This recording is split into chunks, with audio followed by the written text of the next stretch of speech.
فدق جناب فاطمۃ الزہرا سلام اللہ علیہا کی زندگی کی ایک دردناک داستان ہے جس میں سیاسی سازشیں اور واقعات کے نشیب و فراز شامل ہیں۔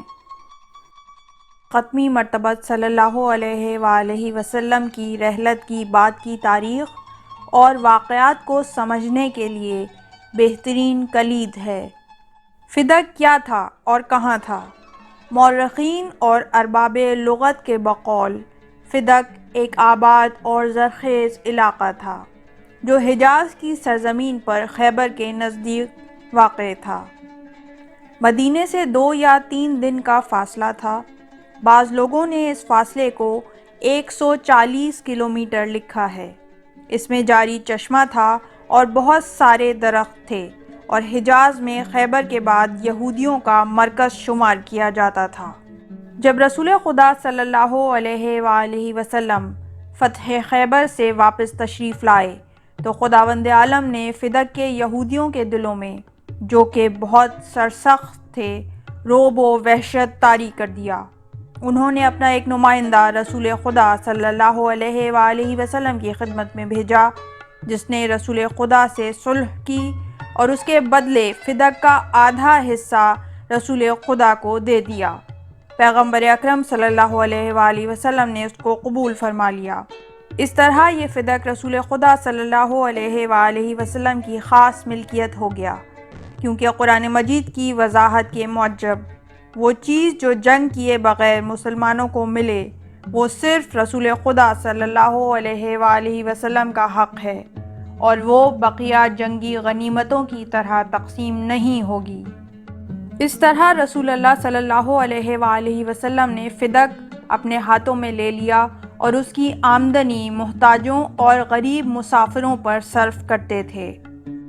شیعہ اور سنی بہت سے مورخین نے یہ بات لکھی ہے کہ رسول اللہ صلی اللہ علیہ وآلہ وسلم نے اپنی حیات میں فدق حضرت فاطمۃ الزہرا سلام اللہ علیہا کو عطا کر دیا تھا۔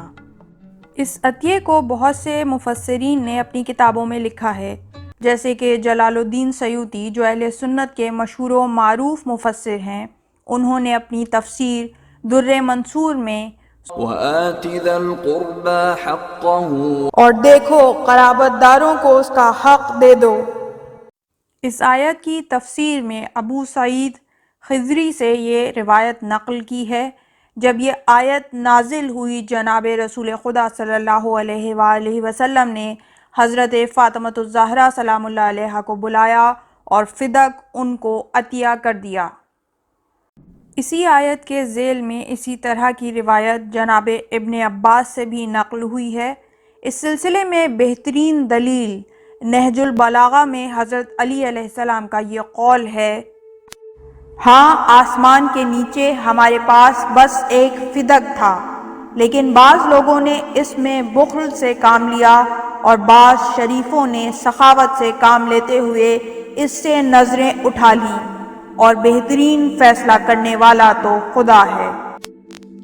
بی بی فاطمۃ الزہرا سلام اللہ علیہا نے دربار میں آنے کے بعد پورا مقدمہ قائم کیا اور 5 سوال کیے جن میں سے ایک کا بھی جواب خلیفہ وقت نہیں دے سکے۔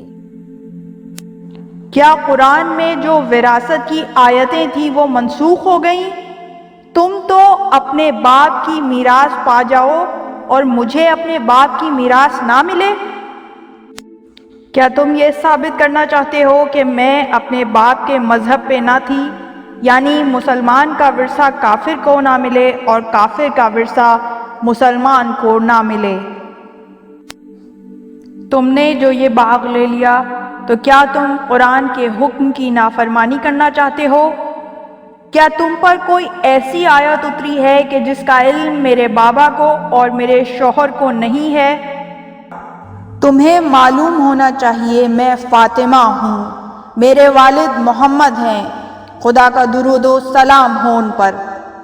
جو کچھ میں کہہ رہی ہوں اس کا آغاز و انجام ایک ہے، میں متضاد باتیں نہیں کہتی ہوں، جو کچھ میں کہہ رہی ہوں غلط نہیں کہہ رہی ہوں، میرے عمل میں خطا نہیں ہے۔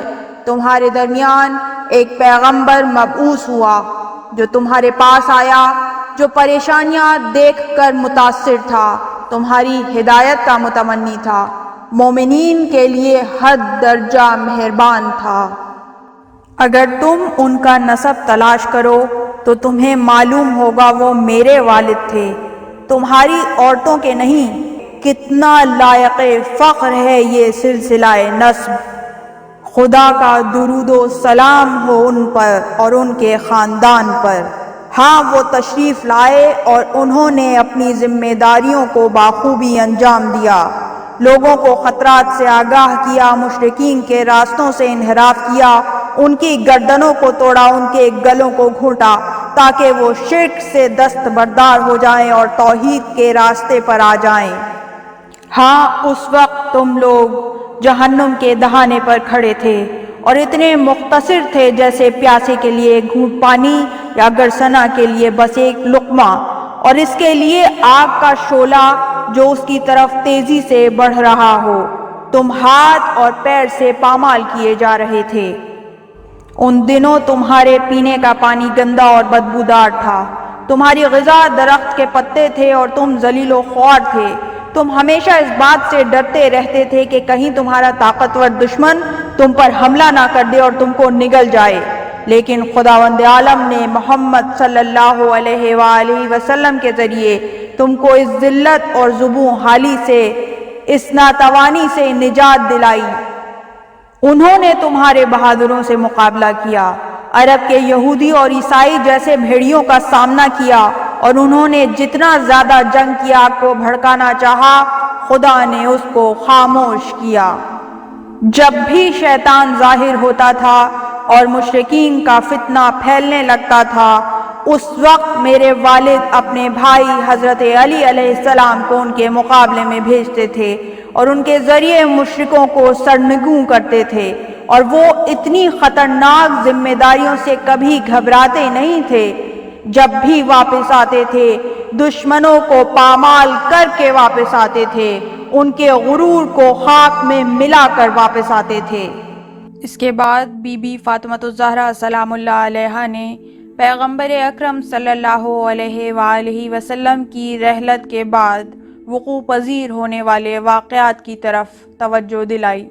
ابھی پیغمبر اکرم صلی اللہ علیہ وآلہ وسلم کے انتقال کو زیادہ دن نہیں گزرے تھے، ہماری مصیبت تازہ اور ہمارے زخم ہرے تھے، اور ابھی تو پیغمبر اکرم صلی اللہ علیہ وآلہ وسلم کو دفن بھی نہیں کیا گیا تھا۔ تم اس چیز کو تلاش کرنے لگے جو تمہاری نہیں تھی اور نہ اس میں تمہارا کوئی حق تھا۔ تم نے یہ بہانہ تلاش کیا کہ کہیں فتنہ نہ برپا ہو جائے۔ اس سے بڑھ کر اور کون سا فتنہ ہو سکتا ہے جس میں اس وقت تم گرفتار ہو؟ ہاں، یقیناً دوزخ کافروں کا احاطہ کیے ہوئے ہے۔ یہ کام تم سے کتنا بعید ہے، تم کیا کر رہے ہو، کدھر جا رہے ہو؟ جبکہ خدا کی کتاب تمہارے درمیان موجود ہے، اس کی ساری چیزیں پرنور ہیں، ساری نشانیاں روشن ہیں، اس کے سارے نواہی آشکار اور سارے اوامر واضح، لیکن تم نے اس کو پسے پشت ڈال دیا ہے۔ کیا تم نے اس سے منہ موڑ لیا ہے یا اس کے علاوہ کسی اور چیز سے فیصلہ کر رہے ہو؟ افسوس، ستمگاروں نے قرآن کے بدلے کتنی خراب چیز اختیار کی ہے، اور جو بھی اسلام کے علاوہ کسی اور دین کو انتخاب کرے گا وہ اس سے ہرگز قبول نہیں کیا جائے گا، اور وہ آخرت میں نقصان اٹھانے والوں میں ہوگا۔ اس کے بعد بی بی نے انصار کو مخاطب کر کے ان کی غیرت کو جھنجھوڑا۔ اے جوانوں، اے ملت کے قوی دست و بازو، اے اسلام کے مددگاروں، یہ تمہاری طرف سے میرے مسلم الثبوت حق کو نظر انداز کرنے کا کیا مطلب ہے؟ میرے اوپر ظلم و ستم ڈھایا جا رہا ہے اور تم خاموش ہو، تغافل برت رہے ہو۔ کیا میرے باپ رسول خدا صلی اللہ علیہ وآلہ وسلم نے نہیں فرمایا تھا کہ ہر شخص کی اولاد کے بارے میں اس کے احترام کو ملحوظ رکھنا چاہیے؟ تم نے کتنی جلدی حالات بدل دیے ہیں، کتنی تیزی سے دوسرے راستے پر چلنے لگے۔ تم میرا حق حاصل کرنے کی طاقت رکھتے ہو، اور جو کچھ کہہ رہی ہوں اس کے لیے تمہارے پاس کافی قوت ہے۔ کیا تم یہ کہتے ہو حضرت محمد مصطفیٰ صلی اللہ علیہ وآلہ وسلم اس دنیا سے رخصت ہو گئے اور ان کے انتقال سے ساری باتیں ختم ہو گئیں؟ اب ان کے خاندان کو بھلا دینا چاہیے، ان کی سنت کو پامال کر دینا چاہیے؟ یہ عظیم الشان معلمہ ان کی روح کے دوسرے حصے کی طرف متوجہ ہوتی ہیں اور اس خاموشی کی وجہ بیان کرتی ہیں۔ فرماتی ہیں بات یہ ہے کہ تم آرام طلب ہو گئے ہو، تم تن آسانیوں میں مبتلا ہو گئے ہو، تم اپنی آنکھوں سے دیکھ رہے ہو کہ خلافت کا جو واقعی حقدار ہے اس کو الگ کر دیا گیا ہے اور خاموش بیٹھے ہوئے ہو۔